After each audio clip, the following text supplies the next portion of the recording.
Hi friends, welcome to our channel. Brahmamudi serial next ఎపిసోడ్లో ఏం జరగబోతోందో ఈ వీడియోలో చూసి తెలుసుకుందాం. మాయని ఇంటికి తీసుకొని వచ్చిన కావ్య అసలేం జరిగింది అని తెలుసుకోవడానికి ఈ వీడియోని స్కిప్ చేయకుండా ఎండ్ వరకు చూసేయండి.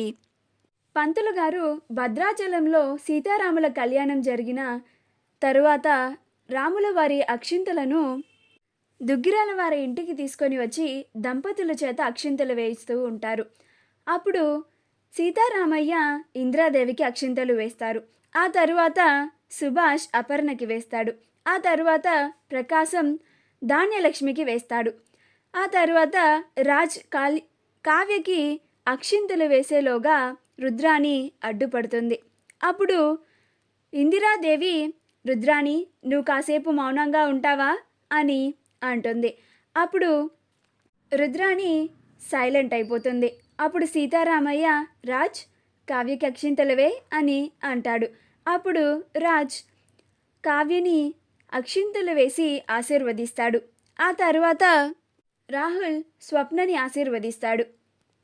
పంతులు గారు అందరి దంపతులను ఆశీర్వదించి, అమ్మ నేను ఇంక వెళ్ళొస్తాను, నేను వచ్చిన పని పూర్తి అయింది అని అంటారు. అప్పుడు సీతారామయ్య ఇందిరాదేవులు అలాగే పంతులు గారు అని అంటారు. పంతులు గారు అక్కడి నుంచి వెళ్ళిపోతారు. అప్పుడు రుద్రాణి ఎంత అక్షింతలు వేసినంత మాత్రాన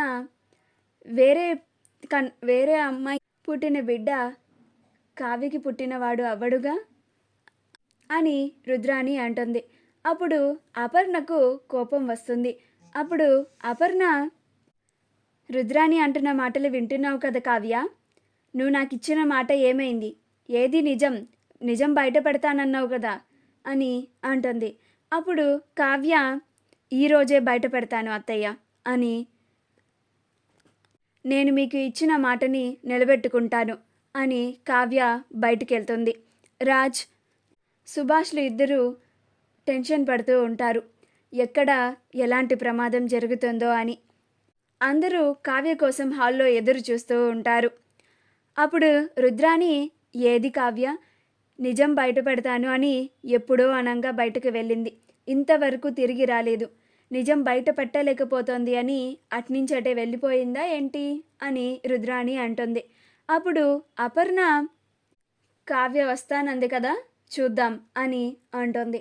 అప్పుడు కావ్య వచ్చి, నాకేమీ అంత అవసరం లేదు, నిజం బయట పెడతానన్నాను, ఖచ్చితంగా నిజాన్ని బయట పెడతాను అని మాయా అని పిలుస్తుంది.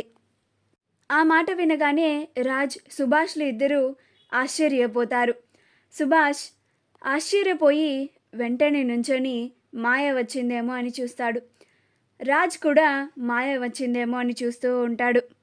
అప్పుడు సుభాష్ చాలా కంగారు పడిపోతూ ఉంటాడు. అమ్మో, కావ్య అన్నంత పని చేసింది, ఇప్పుడు అసలు నిజం బయటపడితే నా పరిస్థితి ఏంటి? నాకున్న పరువు కూడా పోతుంది, నేను నా తలను ఎక్కడ పెట్టుకోవాలి అని భయపడుతూ ఉంటాడు. ఇప్పుడు ఈ విషయానికి అపర్ణ ఎలా రియాక్ట్ అవుతుందో. ఇక అపర్ణ నన్ను ఈ జీవితంలో క్షమించదు, అపర్ణకి నేను చాలా అన్యాయం చేశాను అని అనుకుంటూ ఉంటాడు. రాజ్ కూడా ఇప్పుడు ఇంట్లో ఏమవుతుందో అని చాలా కంగారు పడిపోతూ ఉంటాడు. మా వీడియో కనుక మీకు నచ్చినట్లయితే లైక్ చేయండి, షేర్ చేయండి, మా ఛానల్ని సబ్స్క్రైబ్ చేసుకోండి, పక్కనే ఉన్న బెల్ ఐకాన్ని క్లిక్ చేయడం మాత్రం మర్చిపోకండి.